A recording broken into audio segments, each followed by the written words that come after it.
Growing up where I did meant that having access to the Sega Master System was pretty limited in its early days. I played some of its games, but many went by that I didn't know existed. By the time the Genesis was out, the poor Sega Master System here in the US had crashed and burned, utterly destroyed by the Nintendo Entertainment System. Even when Sega tried to push the budget Sega Master System 2 and relaunch the brand, it fell again by the wayside with next to no fanfare. This meant that it would be years before I discovered many of the games you are about to see. I just had no way of knowing they existed back then, and discovering later that not all of them were available on the Game Gear, and even in some cases were a completely different game, opened my eyes to just how little I had known about the platform.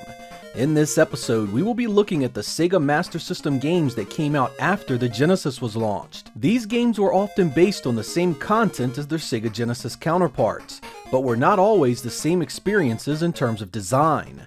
I hope you guys enjoy Sega Genesis era Master System games, Part 2.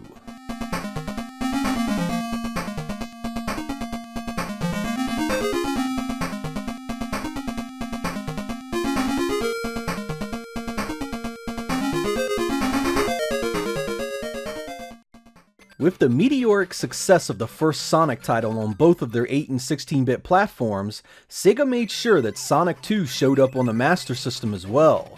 Since the first game was so well received, Sega didn't stray too far from that formula, and Sonic 2 here treads a lot of familiar territory. Fortunately, it also has a few additions to keep things interesting, like vehicle-based stages. I always found these 8-bit Sonic games to be a bit tougher overall than the Genesis games, particularly in getting the best ending. You absolutely have to have all the Chaos Emeralds to see the final stage and boss battle, but this does at least add a bit of replayability to an otherwise familiar trip.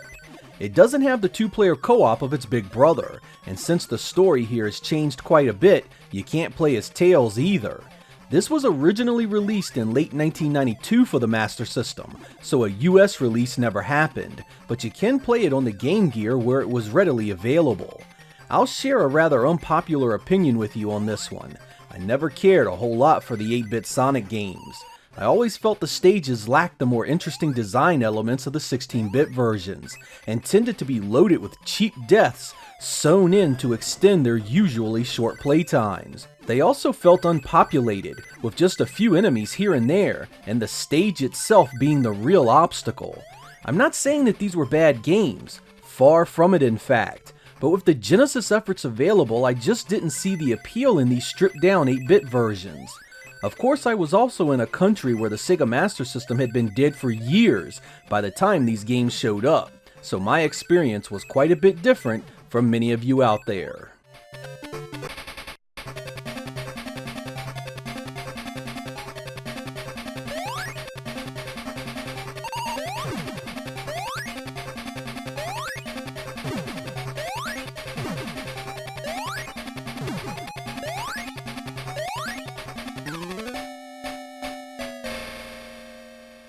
In the summer of 1993, Sega saw fit to release Streets of Rage for the Sega Master System, in what was shockingly a good conversion of the Genesis game. The color palette of the Sega Master System was put to great use here, and even the music represents the original tracks much better than you'd think. All 3 playable characters made it into the game, though you do lose the 2-player co-op mode. You even get the nuke special attack, though you do have to pause the game to execute it, which can be mitigated effectively in emulation and on devices like the EverDrive. My complaints are leveled primarily at the gameplay, which has a few inconsistencies from the Genesis version that can grate pretty quickly. Enemies can grab and hit you off the screen, and there are no voice cues to let you know an enemy has perished. Enemies can also hit you at a slightly off-center angle, meaning you'll need to adjust your tactics if you're accustomed to how the 16-bit version played. One nice thing about this game is the fact that it is quite a bit different from the Game Gear release. The graphics style has changed, there are a number of notable differences in the way it plays, the hitboxes, and even the available characters. It's also another one that was never released in the US, so I didn't even get to play this version until well after its release, even thinking that it was identical to the Game Gear game for quite a while. It looks and sounds the part, plays decent overall, and really only lacks the 2-player feature. I'd say Sega Master System owners made out pretty good, but I feel it lacks the overall gameplay polish of the Genesis effort.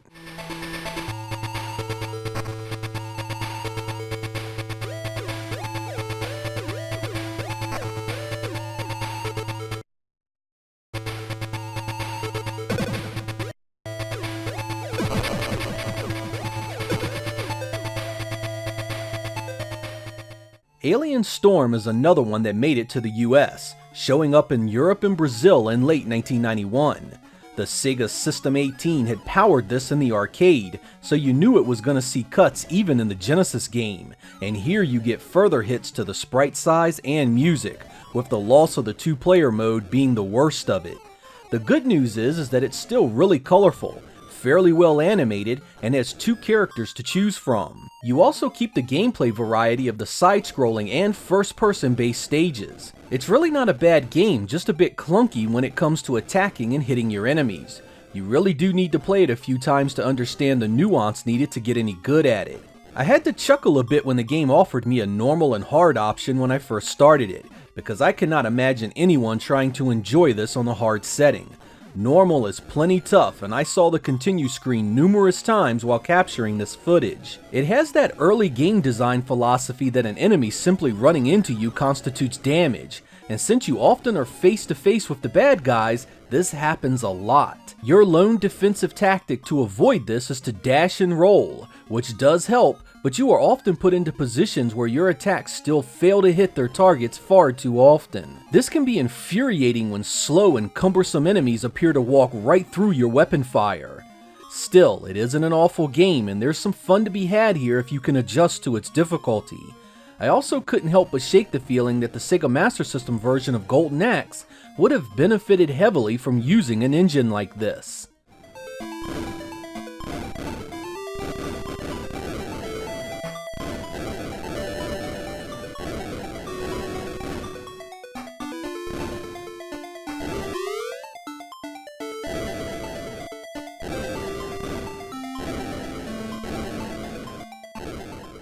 If you've watched my channel for any length of time, you know I'm a big fan of the Genesis game eSWAT. It was based on the Sega AM1 developed System 16 arcade game, and played very similar to the arcade version of Shinobi, but the Genesis game was changed quite a bit from that material. When it was released for the Master System, the developers at Senritsu decided to keep that version far closer to that arcade original. It keeps the more straightforward linear design elements, the ammo count system, the breakable armor, and a similar special attack system. It's honestly not a bad effort at all, and only really falls down because of the constant enemy respawning behind the character. You fight more enemies from the way you just came than the enemies in the path you have yet traveled. This constant stopping to shoot behind you is fatiguing and grows old pretty damn fast. It would have benefited greatly from a more natural flow of enemies and patterns to contend with, and maybe a bit more variety. The visuals are nice and colorful, though I can't say I enjoyed the sound and music all that much. The opening theme has a nice flow to it, but the stuff during gameplay just isn't hitting on much at all. Still, in the end you are left with a decent playing, good-looking 8-bit effort that has quite a bit of challenge. You can certainly do a lot worse on the old Master System.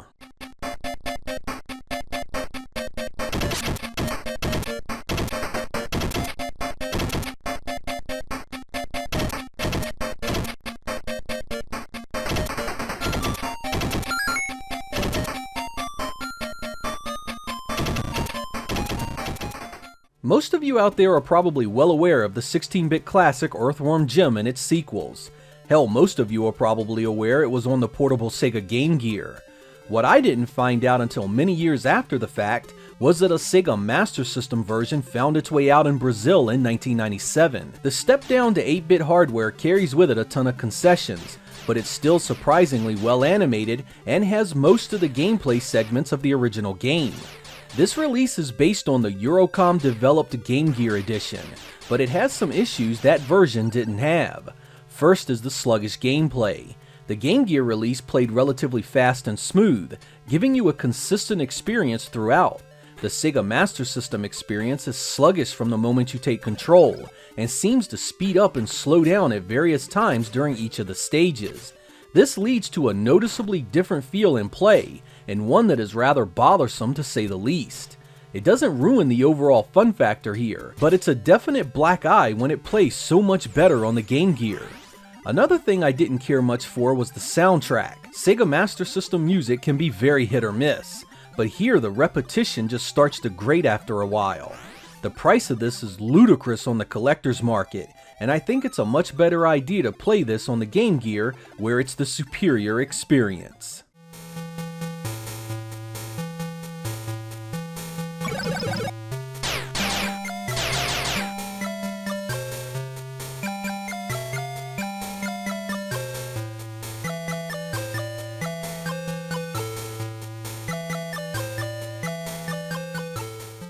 I won't even try and front here. I never ever considered playing one-on-one fighting games on an 8-bit system back in the day.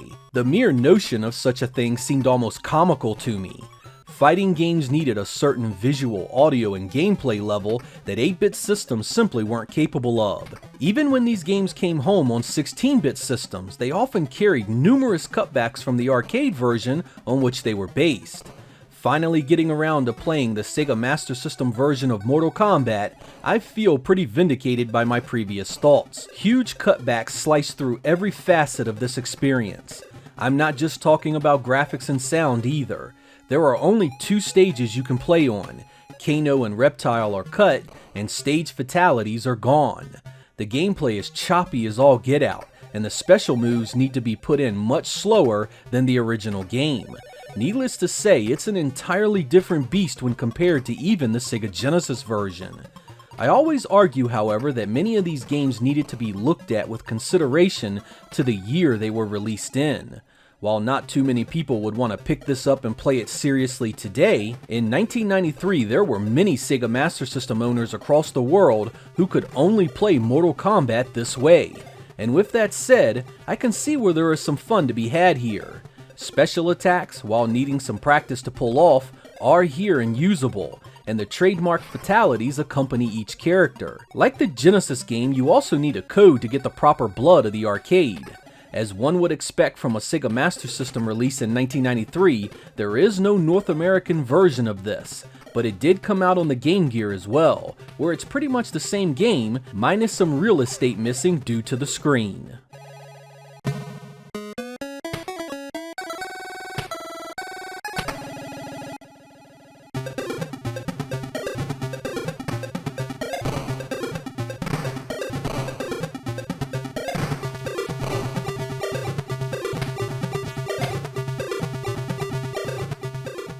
I was a big fan of the CPS-1 arcade and Genesis versions of Forgotten Worlds.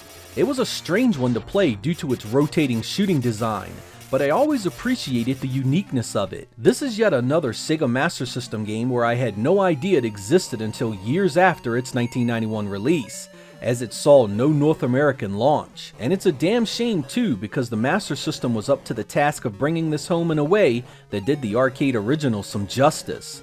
You get some decent sprite work here without a ton of flicker, the backdrops are well detailed in many areas, and the gameplay is fast and responsive. It retains much of the arcade content as well, including the cinemas, collecting gems to shop for added power-ups and healing items, and even the screen-filling boss battles. There are some trade-offs for these things, however. Gone is the 2-player mode that made other versions so much fun, and we get a ton of changes to stage layouts and a few stages missing entirely. These concessions were often the case when bringing games home to vastly inferior hardware, but what remains is more than enough to provide you with a decent 8-bit shooting experience.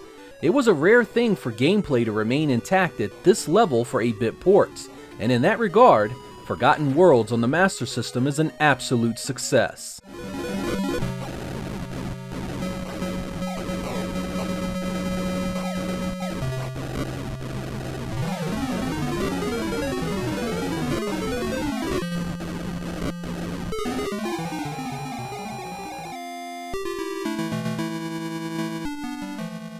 The Capcom CPS-1 design run-and-gun Mechs was another popular arcade game that was ported to the Genesis and Master System around the same time in 1991 and 1992. It was yet another game that was never released in North America for the Sega Master System, so I wouldn't play it until quite some time later.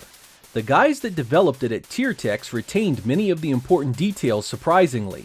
The stage structure is similar, the graphics recognizable, and the gameplay represented fairly well. Power-ups are strewn throughout and you have nuke attacks to deal with situations that aren't in your favor.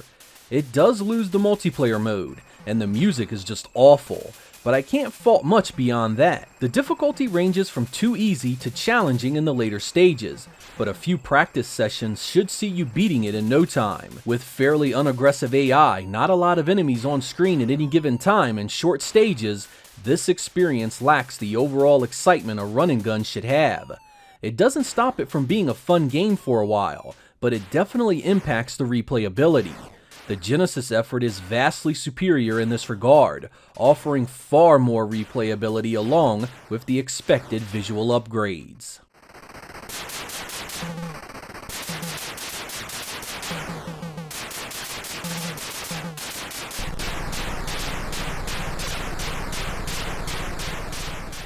In 1992, the Taito arcade classic The New Zealand Story was released on the Sega Master System in a few different PAL territories. This impossibly good port nails the look and feel of its inspiration, and could easily be mistaken for a 16-bit title at times. This one puts that Sega Master System color palette to good use, setting it well above your typical downgrades 8-bit ports would often suffer. Just as impressive is the fast, fluid, and challenging gameplay that would mimic the arcade game pretty damn close as well. At its heart, the New Zealand Story is a platforming run and gun, and it makes no bones about the trip you are about to take. Enemies are ruthless and all over you right from the get-go, keeping you on the move constantly. Practice and trial and error are the only ways to see anything beyond the first few stages here, ensuring tons of replay value. I missed this on both the Genesis and Master System because it was never released in the US, not actually playing it until a long while later. It stands as one of the finest examples of what could be done with the Sega Master System, despite its aging hardware at the time, and easily casts doubt on why some arcade translations looked and played so much worse. It appeared on a pile of systems and computers during the 1990s, and the good old Sega Master System version holds up well even against the best of them. Hats off to the development team behind this one, they really did a fantastic job here.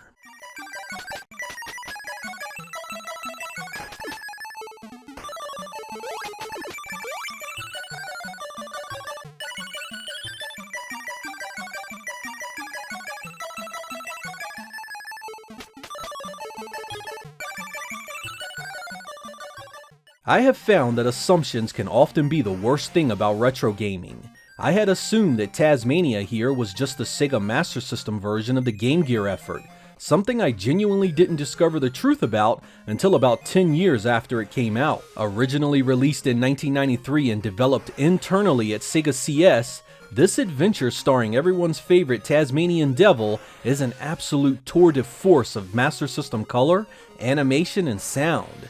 It easily rivals some of the greats like Castle of Illusion, but sports its own style and gameplay. That gameplay is fast, responsive, and full of things to collect and kill. The funny thing about this version of the game is that it's the only one that was actually developed by a Japanese team, with the Game Gear and Genesis games both being outsourced to Western developers by Sega of America. While those versions weren't terrible, there is a certain quality about this game the others didn't have, making it my favorite game in the series by far. It was one of those odd releases that Sega made 3 distinct versions of back then, every one of them by different developers, every one of them unique in their design and presentations. I think all 3 are worth looking at, but if you have never given this one a go for whatever reason, be sure to do it now. It holds up strong and has plenty of stuff to do and see. If you emulate the Master System on something portable or have an EverDrive, there's no excuse not to. It only appeared for the Master System in Europe and Brazil, the US once again missing a damn fine game for the system.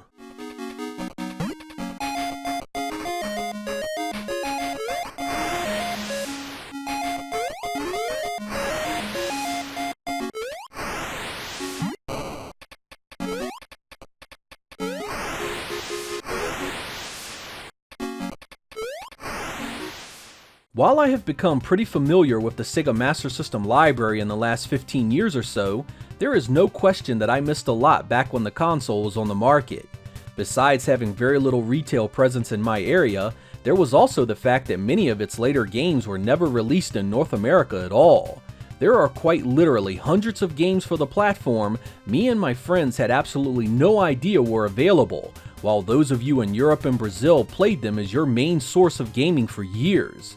The gaming world was a different place without the internet, a time when regional differences could see a system thrive in one part of the world and completely tank in another, something that would dog Sega for nearly its entire run as a hardware maker. I'm Sega Lord X, thank you guys for watching, and I will catch you next time.